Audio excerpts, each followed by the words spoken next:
Evening. Yeah, just finishing my day off doing my egg jobs, and just found what Dan was fiddling about with. So this is what Dan's been making. So previously we had a bar, just a metal bar, well, various different metal bars wedged under here to hold this door open all day, and then we shut it at night. Apparently that was a bit of a primitive way of holding a door open, according to Dan. So he set about making some brackets. Look at that, lovely. I'm really pleased with that. Yeah. Don't tell him, but I am quietly very pleased. So yeah, just oiling me pit gates up. So these are the gates that I made to where are we? To make up the two pit. Gosh, it's gone really foggy. Look like there's smoke everywhere. There's fog. Sorry, yeah, these are the pig gates. So I've just got rid of well, two pigs have just gone to the butchers. So the job after they've gone is to get all my gates cleaned out, ready for the next. I tend to just wash them off if they've had a lot of muck sitting up against them, because they rot like mad in pig muck. So I just wash them off and let them dry, and then just spray them with black oil on all the rusty bits.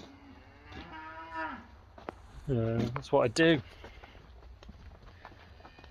So there's 1, 2, 3, 4, 4 gates. So I just because I've got a pen empty, I can just one by one take all the gates off and wash them.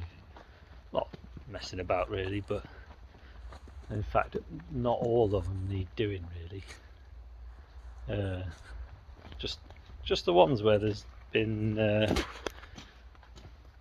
wet muck sat on, stuck onto the gates. That gate there is not too bad. I'll probably take this middle one out, and then that big long one there. So yeah, we've got these two little ones left now. So I might go for some Gloucesters next time. Go back to a more traditional breed. These Jorat ones, they're great. They grow a lot of meat. You get a lot of meat off them, yeah, but they're just, I don't think they're fatty enough really for what I want. I like a lot of fat on the bacon, so it doesn't stick to the pan. That's just personal preference. So yeah, we always used to have saddlebacks, but they did go very fat, and your sort of fat to meat ratio was about 50-50. So even if you grew them as big as you can, so they were a bit overkill. So I don't know whether it's hard. You just got to take what you've got really. You don't want to be driving miles and miles to get wieners, but at the same time you sort of want to tick all your boxes. So there's a place that's got some Gloucester old spots, so I might try them next. I've had them years ago, but not since I've been feeding them. What if this cattle feeds? Yeah. Anyway, I'll get everything fed and go and do my hen jobs. So yeah. Yeah, just clean me two water troughs out in this shed. So I've been inspired to do it by a friend of mine. I mean, it wasn't empty when I cleaned it out, but they're all queuing up, ready to have a drink of fresh water now. And whether they're just bored or whether it's appealing. Yeah. If there's one thing I've learnt from the chickens is if you're ever in doubt about something, if there's something not quite right, they're not with the eggs, if they're down a bit or the hens aren't looking right, or if your eggshells aren't quite right, the first thing I do now is just flush the water out, put fresh water, and you've probably got to do it unless you can drain your system completely. We can't drain our tanks out because it always sits like a 2-inch of water in the bottom of the tanks, so you really need to keep draining it for a few days in a row really to get it fresh.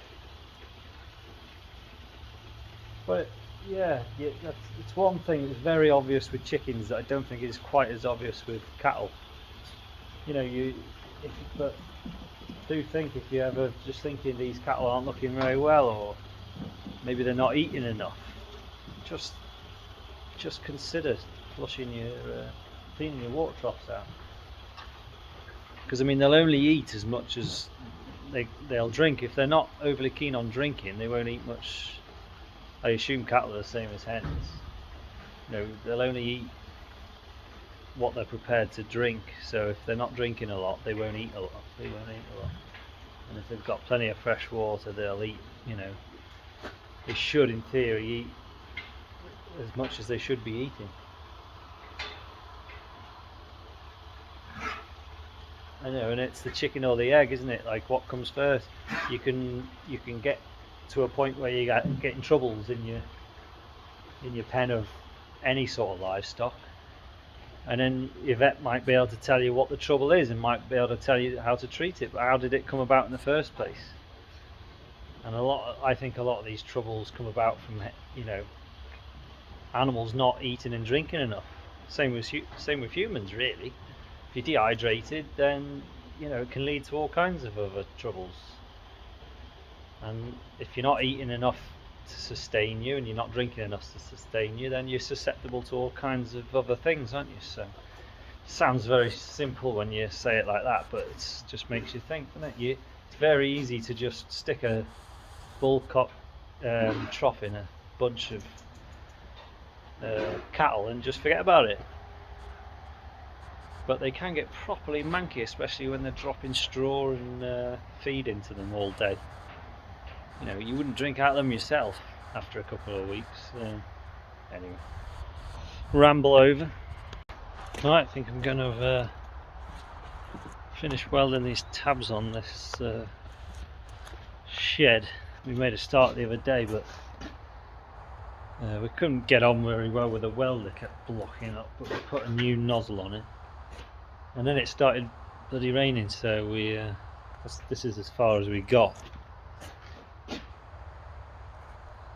Big pile of junk still from the back of my Land Rover.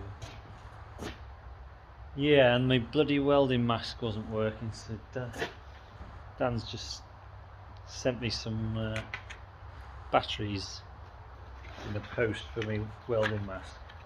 But he has loads of them. There's about 4 packs of them. I mean, they're supposed to, this mask is supposed to be rechargeable, and the way it's been recently, if it doesn't turn on, if you just walk outside and shine it up at the light, it normally clicks on. But it's got so bad that, oh god, I mean, there's nothing more annoying than a welding mask that won't turn on, or even worse, switches off halfway through your weld and you're blinded. So yeah, I think we were all losing patience with it a bit. But when it's working, it's a really good mask, that mask. You can just see everything in it. Going back to what a handheld one with a MIG welder is just no good, because you need both hands really. So yeah, I might get on with welding them back on.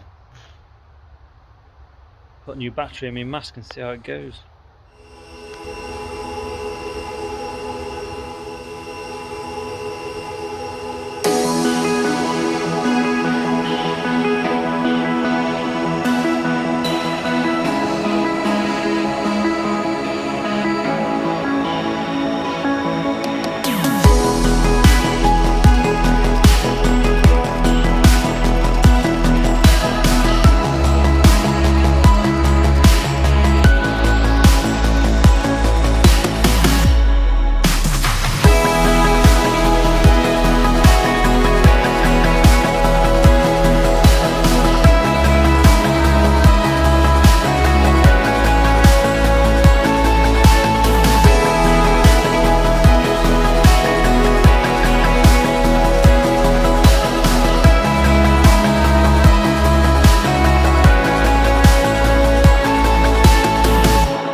welder blew a fuse.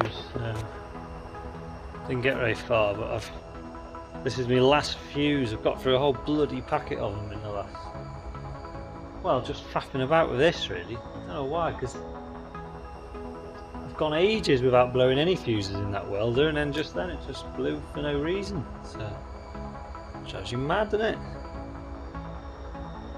Just stick a nail in it. But no, we'll see how far we get with this last fuse. And if that one blows, you might have to put the job on hold and go shopping.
Just having a walk around my sheep again.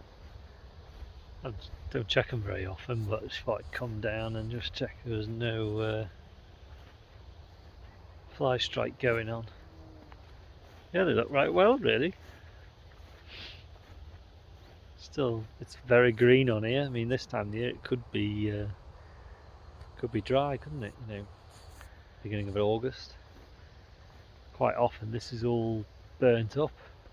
Like last year, it was horrendous. You know, we had a hell of a job keeping them in this field because it was so dry. This year it's just stayed green, and I think they've done real well. I think we could have stood, because there's another field to this beyond that one, and that one's got a lot of grass on it, and it will end up needing topping probably. But I think we could have done with a few more sheep personally. Whether it's because it's been a good year or not, I don't know. On a normal year, maybe this would be the right amount, but never know, do you? So yeah, had a good day really. Just haven't done too much. Got all those tabs welded on. Bloody welder's a nightmare. The mask is really good though, so it was a battery it was a battery issue that was the problem. So yeah, it's a lot nice and one less thing to worry about your bloody mask going off. At least you can just focus on being bloody annoyed that the welder's not working properly. So yeah, I got that done. Been and spoke to a bloke about this fencing. I know what I need to do now. Got a bit of ditching to do. Just clear the ditch out before we put the next fence up. So going to go ahead and do that, and hopefully get on and do a bit more fencing. So yeah, I might just go and have a look at the other sheep now. So yeah, if you like these videos, like and subscribe. Don't know what I'm doing really, or why I'm doing it. I thought much point watching really, wouldn't bother if I were you. Bye for now.